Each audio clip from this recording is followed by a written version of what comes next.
know you probably have a lot of things that you've done, just funny things. Anything real crazy on stage? And God, you got like everybody thinks it's right. The CMA Awards. These fucking people just went from here to there. Right. Oh no. There's a lot of shit in between. I will say, I mean, even just sleeping in a Sprinter van like that, it's like basically like you just lying down on the back of a van. You know, good time. Yeah, that's our job as entertainers. It's not about me necessarily. No, it's about we're there to entertain. Yeah, and that's exactly what we. You need to go fucking practice this song. You need to learn how to play it. Or do you think that God makes people give them the ability to say, "Shit, Matthew's he's got the gift"? Welcome, 239 Uncensored, everything Southwest Florida and beyond, and we have Nashville's Matthew Davidson. Oh heck yeah!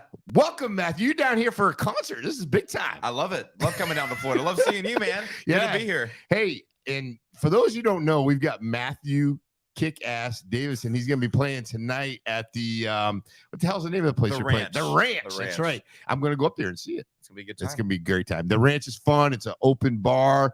I think there's going to be a lot of hot little honeys there, country girls. What do you think? Hey, Florida's always a party time. Yeah. It's a country music loving state. We always have a good time coming to Florida. Yeah. So a little bit about Matthew. I know Matthew. It's probably been a year or two now. Friends with my daughter up in Nashville. Yep.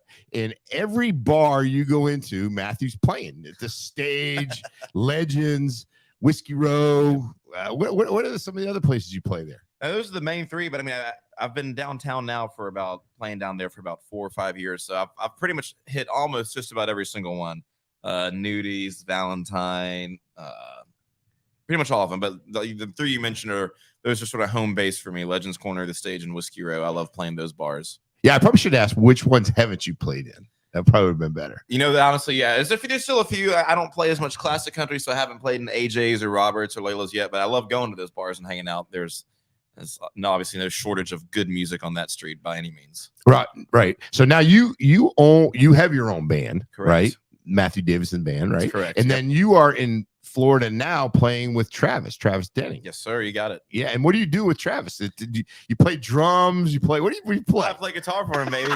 You know this. And I know that. No, but yeah, it's such a fun gig. I've been with Travis now, playing guitar for him for going on 3-4 years since 2019, and man, we just have such a good time. Travis himself is a kick-ass guitar player, and so it really makes my job interesting and fun to be able to jam out with him and the guys in the band, and like you said, go all over, come to Naples and play some country music. So it's a heck of a job, and I've been very blessed. Yeah. Now you were just down here recently, and we got to go hang out a little bit down in Naples. That's right. The 239. You were at Hertz Arena, and you opened up for Dierks Bentley. That was a great tour and a fun show. Yeah. Tell me a little bit about what it's like to open up for Dierks. I mean, I got to go backstage, and we happened to see Dierks walk by. Oh yeah. What's that like when you see these guys? Man, it's one of these sort of, full circle moments, because moving to Nashville, to go to college, back in 2016, and you move there and you see all these people's names on the bars on Broadway. You see Dierks Bentley, you see Jason Aldean, you hear them on the radio, and they're real people, but they're so often another kind of untouchable dimension. And then it's a kind of a pinch yourself thing. It's like, I've got linked up with Travis, and we're going to be opening it for Dierks Bentley all summer. And it's just one of those things where you kind of, certain nights, especially, standing side stage watching it, it's like, man, like how did I get here? But very blessed and very fortunate. Yeah. So when you opened up for Dierks, what is the biggest stadium you got to play? Man, I mean, it was a bunch of really nice amphitheaters all across the country, and first class all the way. Yeah. I mean, it's just, and first class venue, and also Dierks himself and his crew. I mean, could not have been a better group of guys to be on tour with. They treated us like family from day one, and everyone got along great. It was just it was 2-3 months of we didn't want it to end. It was fun. It was great. But the venues, I mean, yeah, it's just venues that, you grew up going to concerts seeing, but never thought you'd actually get a chance to play at. Yeah. And I get to go backstage, and we get to have a little bit of Dierks's fine liquor back there. That was kind of fun, right? Have a little drink. I mean, they have a nice little setup back there. It's no secret, country music, no matter the level or the venue, there's no shortage of beverages. Yeah, no, it's great. And everybody just seems like they're having a good time. And we talked a little bit on the ride down here, for the most part, country music is pretty much clean group of guys, right? And gals. For right? sure. They're out there and looking for the blue collar people and just having a good time and playing. Now you're in Nashville. You moved there in 2016, I believe. That's right. What drove you to Nashville? Give me a little bit of rundown of your childhood. I know you got a guitar for Christmas when you were super young, and I mean, I got one too, and I can't fucking play for shit. So, I mean, it's not for everyone, but how does this work? So, how'd you get into, the guitar thing? I mean, yeah, Nashville? like the sort of condensed version, like you said, I got a guitar really young. I think I was like 3 years old. It was just a toy at that time. Obviously I didn't know what I wanted to do at 3 years old, but was always really just sort of drawn to it. I played with that more than any other toy, obviously. And I think my parents caught on to that. And that was sort of fueled by my dad had a bunch of old CDs laying around from the stuff that I grew up on, which the Beatles to this day are my all-time favorite band, like classic rock, the Beatles, Creedence Clearwater Revival, Eric Clapton, Stevie Ray Vaughan, and just really gravitated towards that kind of music and the guitar sound. And I think it was about second grade is when I finally started taking it a little more serious and getting lessons, and, loved it. I was, good at it. And so that was encouraging. And so just kept going from there. And then 2010, I think I was around 12 years old, is when I first kind of formed, my own band back in Shreveport, Louisiana, and started doing the Mexican restaurant circuit, playing at all the local Mexican and restaurants. Everybody loved you because you're the cute kids coming in, right? Yeah, I mean, played it up, and then my mom, I always joke, and it's not a joke. My mom was my booking agent at the time, and then my dad was my roadie, and could not have done anything at all without their support.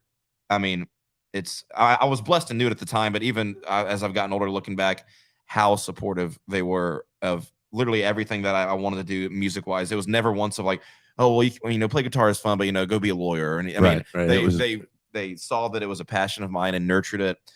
And yeah, so did the whole cover band scene, fairs, festivals, all in the Shreveport area. And then when it came time, high school, I was looking at where I was going to go to college. Nashville, just seemed to be the logical place. I mean, Belmont, right? Belmont, yeah. And Belmont, especially being, they had the commercial music program, which I majored. I was a commercial guitar major. And what's a commercial guitar band? Well, exactly right. Yeah, I know, right? It sounds so funny. It's basically a music major, like you major in guitar. But a lot of times people think, oh, where'd you go to college for? Oh, fucking guitar. Exactly. I went for guitar.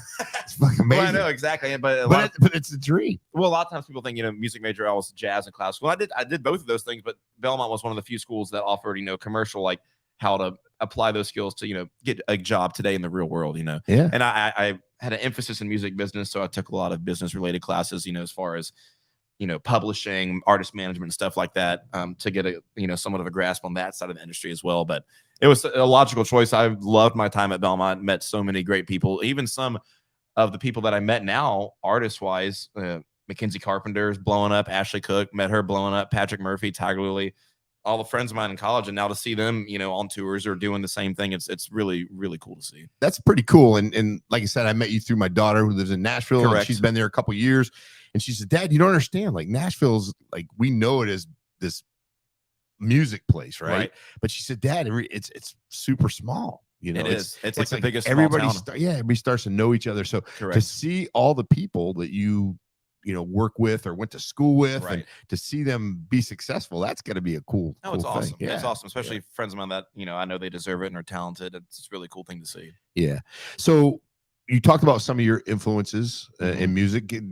Fill us in a little bit of like how do you know, like when you're 9-10 years old, listening to some of this music, you're like, shit, that's how do you get those influences? Well, it's like I said, it goes back to my dad playing music around the house, and your dad was a music guy. Big music listener. He wasn't a musician himself, but my mom was a musician, piano player, and so she had a piano, and she would take us to piano lessons. So it was kind of coming from both sides. My mom coming from, she could actually play music and read music, and my dad just being an avid music lover.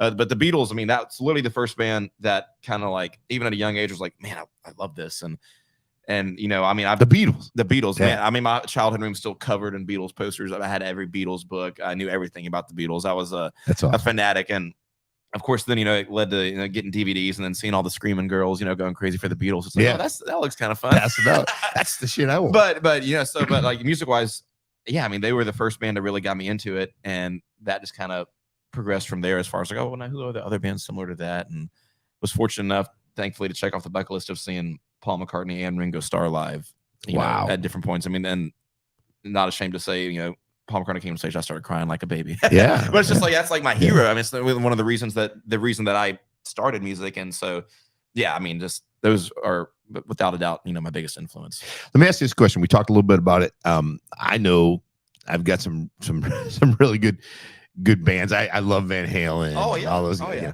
So do you think that if you gave me a guitar, right? We talked about it. Right. If you gave me a guitar and said, Tim, you need to go fucking practice this song. You need to learn how to play it. Do you think that I could learn how to play guitar at a level, or do you think there would be like a cutoff at some point? Or do you think that God makes people, or whoever makes people, give them the ability to say, shit, Matthew's, he's got the gift? I do think there is, as with any profession, I mean, music, non-music, natural ability, and that God has blessed me with. Not to say, I mean, obviously lessons, of course, but like I told you in the car, I used to play baseball, and I took lessons outside of that, and I just became clear, I'm not good at this. Right. It's one of those things where you recognize I'm not good at it, and that's totally fine. It's not for everyone, but I think anyone can learn how to do something at whatever level, however much work they're willing to put into it. But I do believe very strongly that, and at least in my personal case, that God, thankfully, has blessed me with a musical ability, and I mean, I just love it. I mean, that's what I always joke that I couldn't imagine myself doing anything else, but I mean, I mainly because I don't think I'm really good at anything else. But, well, and I think you're right. There's a ceiling, right? You could practice everyday basketball. For sure. And you're not going to be out there playing with LeBron.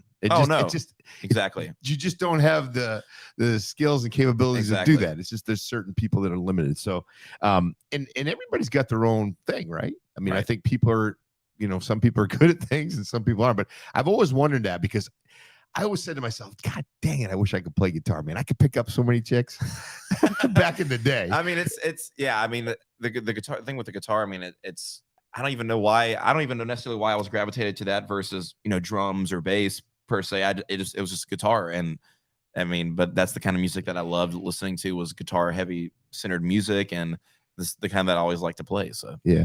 When was the last time you sat down, maybe with a group of people, a campfire, or running and just picked up your guitar and played? I mean, do you ever do that? I mean, because I know you play. That's funny you mention that. We always joked that was a very Belmont thing to do, because you'd always see people like in the gazebos on campus with their acoustic guitars. Yeah. They're like something out of a Woodstock scene. I don't really do that a lot in that sort of casual sense. I mean, when I'm just sitting around the house sometimes, obviously pick it up, but I mean, it's usually do you practice, or you don't practice because you play every night? The answer is, of course I practice, but that's not necessarily the honest answer. I don't practice as much as I should. And that's actually, people talk about New Year's resolutions. Has been one of mine this year, to actually spend more time. And because in college, you're forced to practice, because to prepare for this, you got to, that assignment seminar coming up, which is good. I mean, it keeps you in shape. I play so much downtown and with Travis on the road, I'm playing all the time, but it doesn't always equate to are you practicing new things? So I do need to get better about that. But I mean, I still do, a fair amount. But you're playing guitar a lot. There's always room for more, but there's never. I can't tell you the last time I've gone, 48 hours without playing guitar. Yeah, so that's crazy. So let me ask you this: when you're playing with Travis, or you're playing in your own band, how do you determine? Is there like a wink to your other band members that, hey, I'm going to go do a solo? How does that work? It's part of it. Well, it's different. With Travis, things are a lot more, obviously, it's a professional show that we, do every night, and things are more planned out, as far as who takes that solo, who takes this solo. But there's also times with Travis, I said, and especially downtown, when it's a little more open and it's just kind of feeling it out, and just like you said, eye contact, wink. Like I'll take a solo and then I'll look over downtown at my keyboard player or whatever, and time for you to take one, and just kind of feel it out. And that's one of the things about music, man, that I love too. It's like every day, even if the show is technically the same every night, same solos, every show is different. Yeah, I mean, it's going to have its nuances, and for me, I love it because it keeps it interesting, it keeps it fresh. It's not like you're doing the same exact thing every single day. So yeah, it's kind of like a give and take, eye contact, sort of a mix of both. Yeah, I think when Travis was playing at the Hertz Arena in Estero, I think his guitar went out or something, and nobody really knew. And that's the true professional, right? Could be. I honestly, I mean, because he just kind of go with it, keep it rolling. It's like when you break a string or something. It's like, it's panicking. You don't want to let the crowd know something's gone wrong, because 9 times out of 10 they're not going to know. Yeah, no, that's good. Now let me ask you this: what has been your favorite over the years? I'm sure you've had several of them. Your favorite gig and opportunity. I mean, you told me a little bit about Fort Lauderdale. You guys played the Tortuga. That was. I mean, I've been blessed to have so many. I mean, one that stands out obviously is the first time that I got to play the Grand Ole Opry with Travis. I mean, talk about a bucket list moment. My parents came into town for it. And just to be on a stage that, you know, so many other legends have been on before. I mean, it's just like you obviously feel like you don't belong, but you're very blessed to be there. I mean, that's one of the highlights. I mean, just so many. I mean, so many festivals that I grew up, you know, hearing about, but never thought I'd have a chance to play. And then just venues, even smaller clubs, like we did the Troubadour in LA. Yeah. One of my, you know, Elton the first, John. yeah. I mean, That's one of where the he first tours I did with Travis, we had a show there. And I was just like, this is crazy. Troubadour. I mean, and then looking backstage and seeing all the artists that have played there, and that's happened, you know, a few times, venues all across the country. But it's just constantly sort of like a pinch yourself moment. Yeah, absolutely.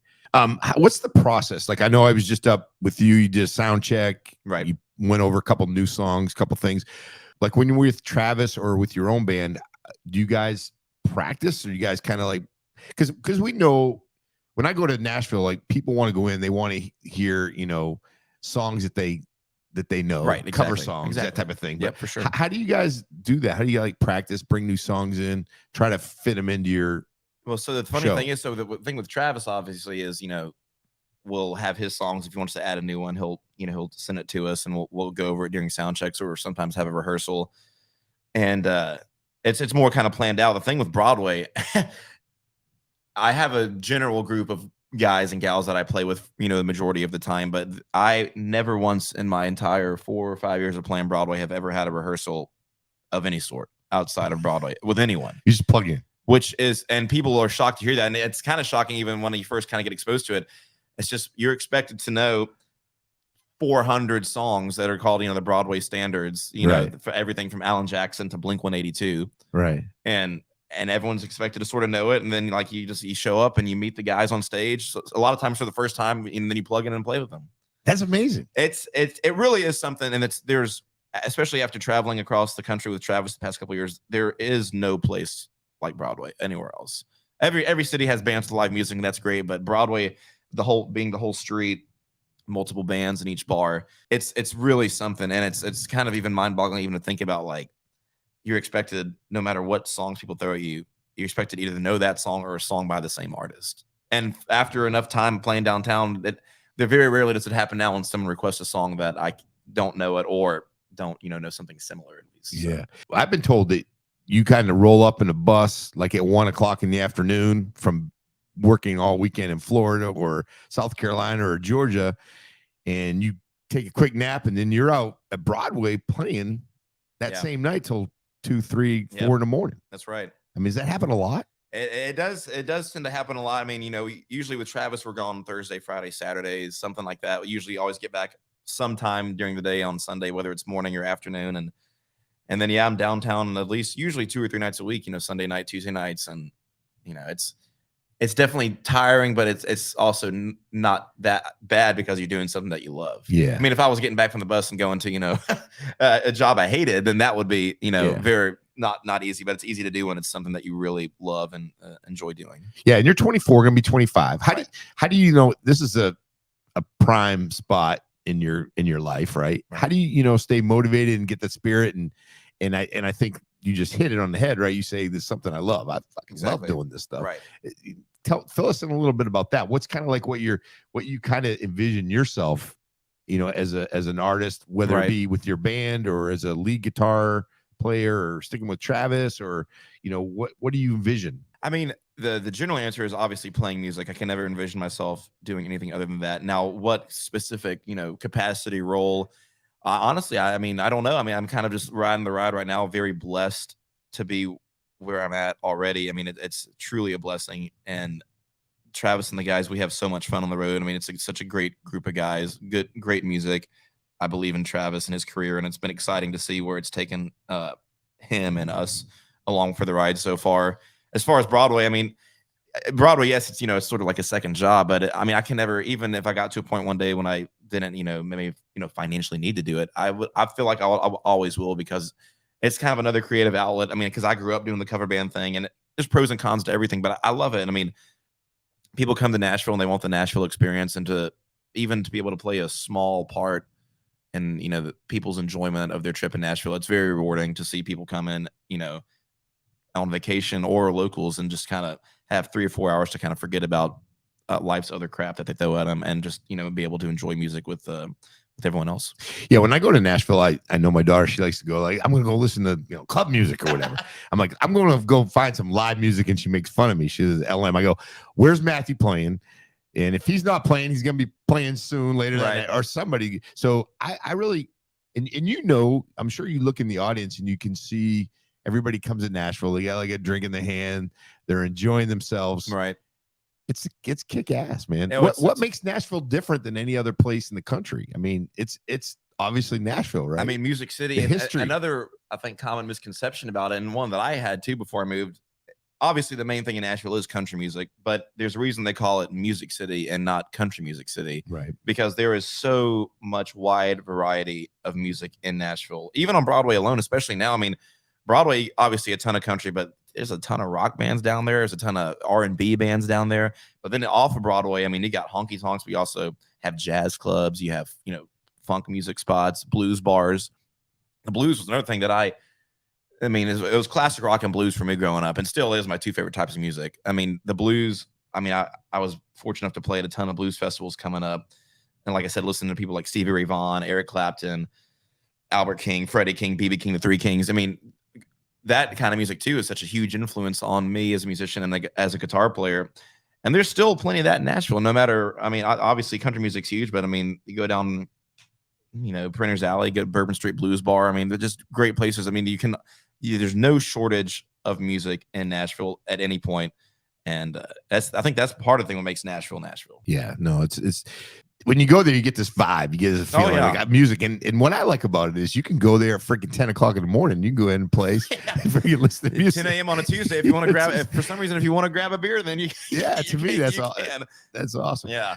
So let's reach out and think about the younger kids that are coming up, right? So we know a lot has changed in music. We talked about it with all the tools and all the different things they have available to them now. What type of advice would you give somebody, that's wanting to get in your position at some point in their life, Well, I feel like, hopefully I was very blessed to sort of know that's what I wanted to do as far as it related to, playing music and being a guitar player. Obviously, it helps tremendously if you have supportive parents. I know not everyone is fortunate enough to, but I mean, even besides that, it's hard to give advice without sounding, your basic generic cliches, but it really is true. I mean, practice and hard work, but especially in a town like Nashville, you got to put yourself out there. Because when I first moved to college, I mean, obviously college was very important and I graduated, got my degree, but there were times when it was like, okay, well, do I stay in my dorm room for another 2 hours and study for this exam? Or do I go to this networking thing down at this bar and meet some people that, could really have an impact on my life down the road? And it's finding that balance of, doing what you have to do, but also, nothing's going to fall into your lap. It's not like I sat in my dorm room one day and then Travis called me up, was like, hey, do you want to play guitar for me? I mean, because it's kind of the jokes like Nashville, your waiter can play guitar better than you. I mean, there's just so many musicians, the competition, which I think it can be a good thing, obviously, to keep people sharp. But it's really my main advice for someone who's trying to break into the touring world or whatever world, studio world. You got to make connections. And I always heard people say network. And I was like, it sounds kind of, sounds too generic, but it's true. I mean, I can't tell you how many gigs I've gotten or gigs the same people gotten based on the fact that they knew a guy who knew a guy. I mean, it's this word, word of mouth, getting to know people, but that is single-handedly the biggest thing I think anyone can do to help themselves is meet as many people as possible. Yeah, that's good. Yeah, getting out there and letting people know what you do and just talking and meeting and so on and so forth. Let's talk a little bit about instruments. Oh, yeah, okay. Yeah, instruments. What's the I've had the privilege, and it was a cool thing. The first day I met you, I go, can I just like carry your guitar around? So I could, so I'm carrying your guitar around. I'm in Nashville. I'm like, how many people get to do that? So what's your preference? What do you like for guitars? What equipment? Number one has and will probably always be Gibson Les Paul. Yeah. I mean, I love the hell out of a Les Paul. And that's probably just because obviously the sound and the kind of music I grew up listening to. So that's my number one. Is it really like, is there a different feel to it? Oh, for sure. I mean, because I have a Stratocaster Fender, I have a Telecaster, and I love both of those. I play those a lot too. It's just different instruments obviously do different things. Me as sort of a guy that's always been drawn towards more of the rock side of music, whether it's the rock side of country or just classic rock or blues rock, the Les Paul was sort of synonymous with that genre. And so I was drawn to that. And man, a good Les Paul plugged into, I run it through a Marshall on the road. I mean, Marshall. It's just, I mean, my sound guy always jokes with me. It's pretty loud, but man, I was even soundcheck today. I walked back there and I was like, man, this is, it's fun. It's just like, this is what you dream about when you're just like doing air guitar in your bedroom. Yeah. You ever cheat over? You go over there and cheat over to the amp and crank it just a notch? If any sound guys listening, no, I've never done that. It's like, why is he so goddamn loud? Yeah, would never do that. Wink, wink. Matthew, tonight, I expect a little. Tonight, I think they would know if I turned it up anymore because it's already pretty loud. Is it cranking? Yeah, I was just cranking. Yeah. So let's talk a little bit about your touring. What that's like? Because I just, you had a bus. You pulled up in a nice Prevost, right? You pull in the back. What's some of the weirdest? It wasn't shit? always that, but no, it wasn't always like that. We talked about that. Like you gotta do your time, right? So before I even moved to Nashville, I mean, it was my mom's minivan was the bus. Yeah, and we would, good memories, I bet. It really was. I mean, obviously, it's like paying your dues. It's like it's kind of like a rite of passage. I feel like, and we would drive to this regional area in the minivan. A lot of times, either drive back late at night or come, hotel rooms and did that. So, I mean, I was used to that. And then when I moved to Nashville and first started kind of going out on the road with certain people, nothing ever crazy. I mean, 15 passenger vans, I was pretty spoiled though with Travis. When I first joined him, we weren't in a bus, but we were in a Sprinter van.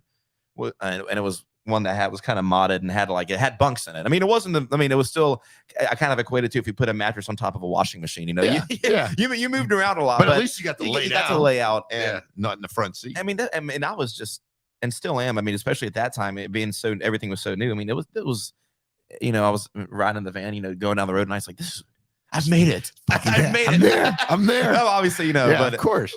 And then obviously, when we got the bus, especially, then it was like, man, now we're living like kings now.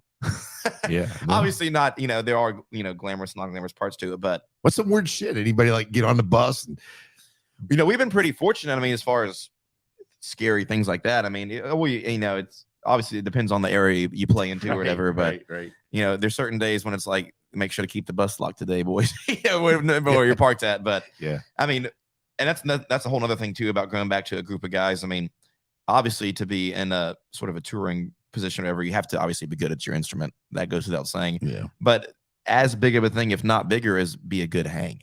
Yeah. Because you're playing music maybe 1 hour, 90 minutes out of the day. The rest 23 of those hours you're with 5 or 6 other guys and a big rolling bus down the road. Yeah. So I mean, if you don't know how to get along with other people, or the personalities clash, it can really make for not fun times. So that's another thing too. It's like you got to be able to be a good hang. Yeah, and you're real easygoing.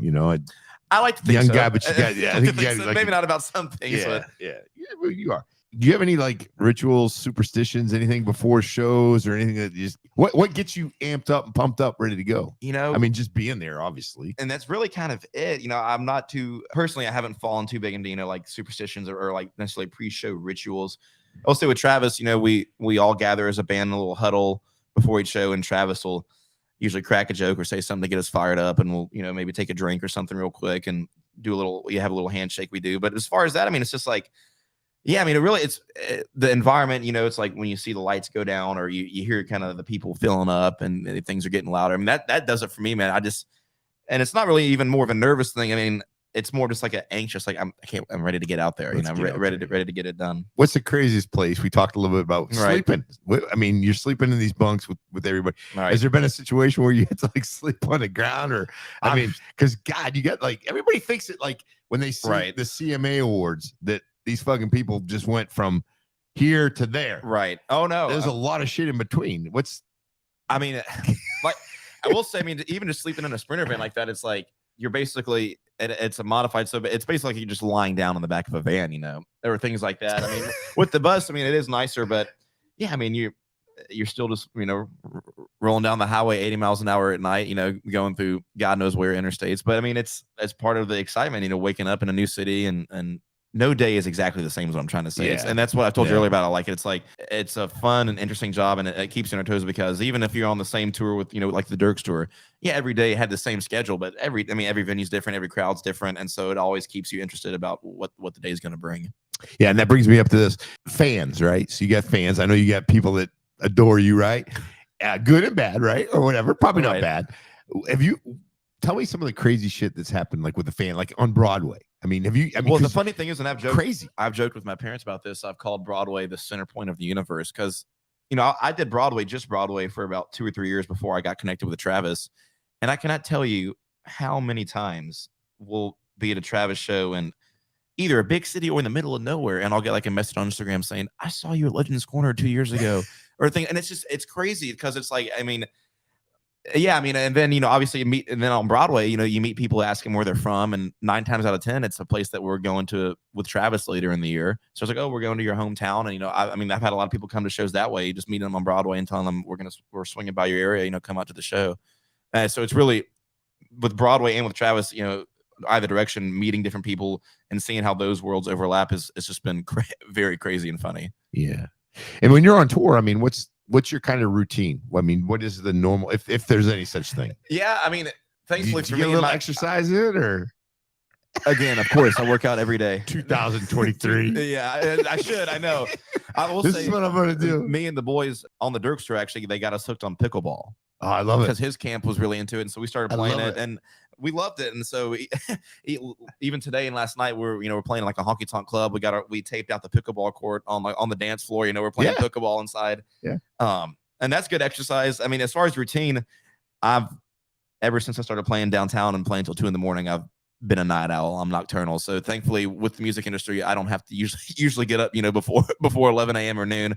But as far as that, I mean, it's just like getting up and checking out the venue of the day, and then just sound checking and getting ready for the show, and then bam. Yeah, what's it like when you go into one of those like real big stadiums and venues? I mean, it must be just like you must be sitting there going, it's awesome. It's awesome. I mean, it's and it's just like you said, it's like pinch yourself a little. Right. You walk out and you're like, man, I've seen this venue on YouTube videos I've watched of my favorite artist, or, you know, things. It really is. And there's some venues, especially, you know, like ones, especially out west, they have a lot of gorgeous scenery and everything. And man, it's just, like I said, everything's different. I mean, and each venue has its own nuances and what makes it cool and special. So it's very awesome. Yeah. And I'm sure your mom and dad and your family, right, when you're on tour, how do you communicate with them? Just, it's kind of a little bit different than it used to be, right? And that's pretty well, FaceTime, for sure. And I usually talk, you know, call them at least once a day. But what's also been very fun too is I have a twin sister as well, and she lived in Chicago, is moving to Atlanta. But it's been fun too. It's happened a few times where we'll all get to meet up in whatever town I'm playing in. You know, when she was in Chicago, I had a show in Chicago, so my parents went up to Chicago, got the whole family there. They got to come see the show. That's awesome. And that they usually, you know, they'll try to come out to at least 2 or 3 shows a year, depending on where we are in relation to, you know, my hometown. But that's also been very rewarding and awesome, just to be able to have the family come out to some of the shows and then been able to see, you know, what I've been up to. Yeah, no, that's real good. That's real usually good. We'll try to hide the solo cups when mom's around. Yeah, right. You still gotta, hey, put that. It's water, I promise. Yeah, it's water. It's water. Yeah, no. So I know you probably have a lot of things that you've done, just funny things. Anything real crazy on stage that's happened? Anybody? I know about crazy.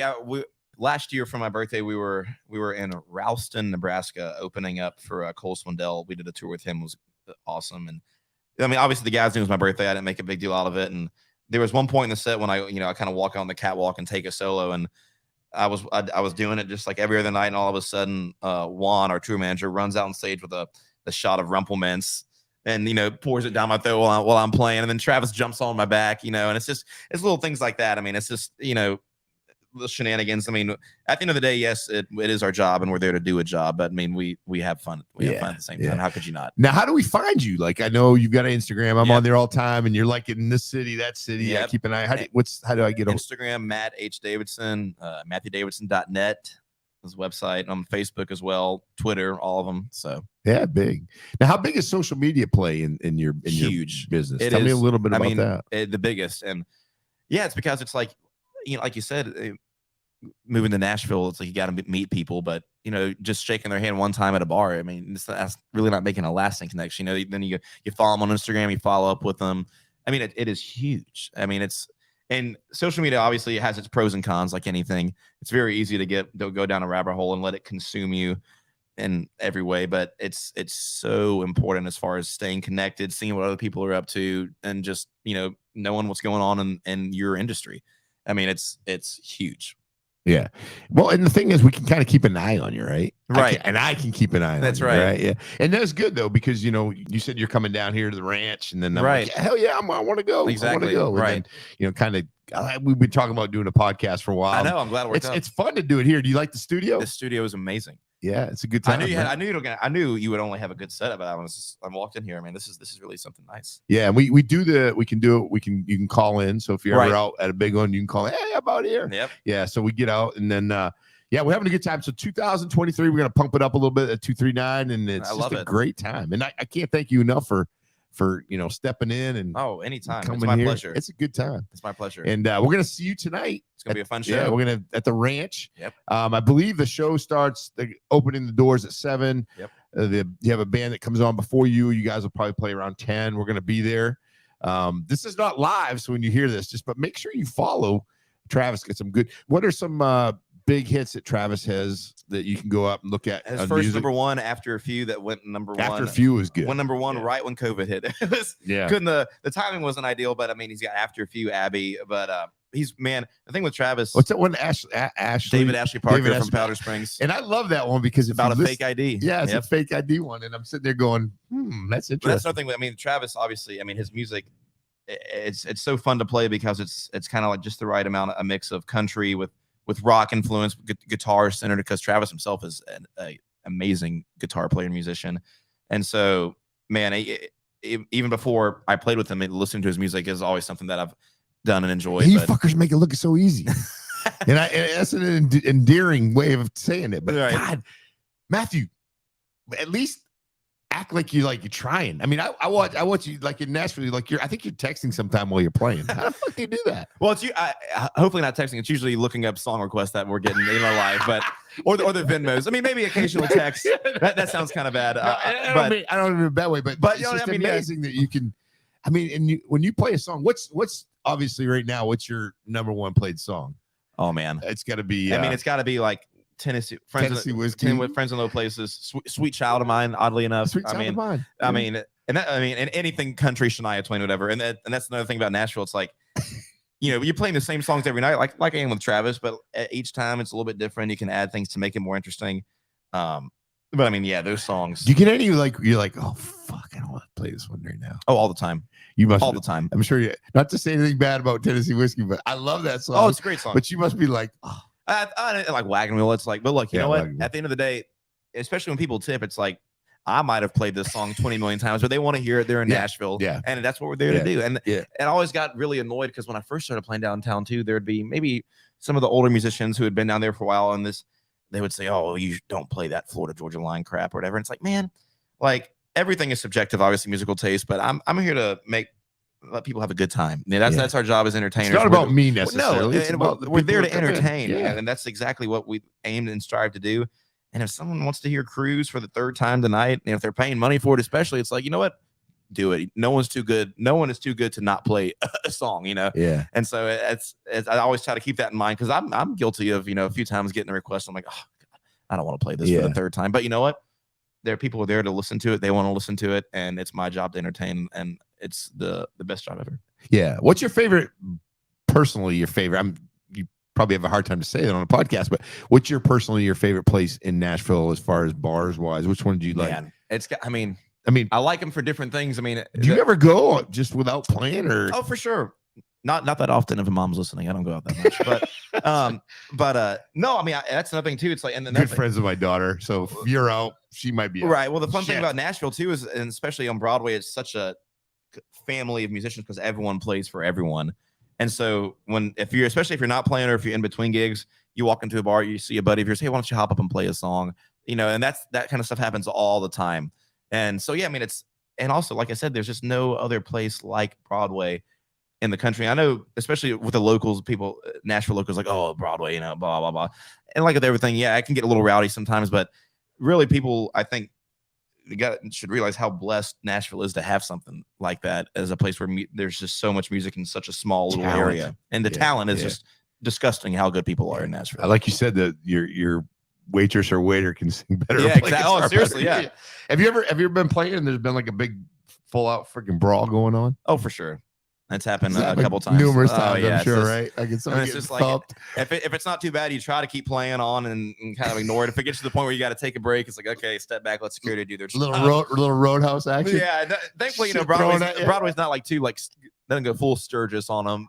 Usually, the security does a great job down there. But yeah, I mean, you get a bunch of rowdy country music fans, look it up at a bar at 2 a.m. You're bound to see something happen. That's why you're there, Matthew. That's why you're there. What it is. Yeah, you're there to play.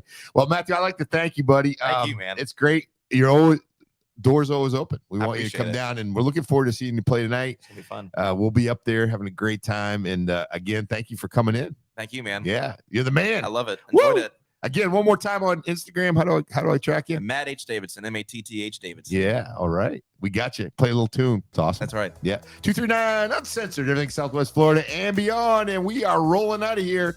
We're going to have some great podcasts coming up this year. Make sure to listen in. All right, Matthew, have a good one. And we get a little fist bump. I in the love middle. it. Heck yeah. Ouch. Oh, I screwed it up. Here, do it again. That was my fault. There you go. All right.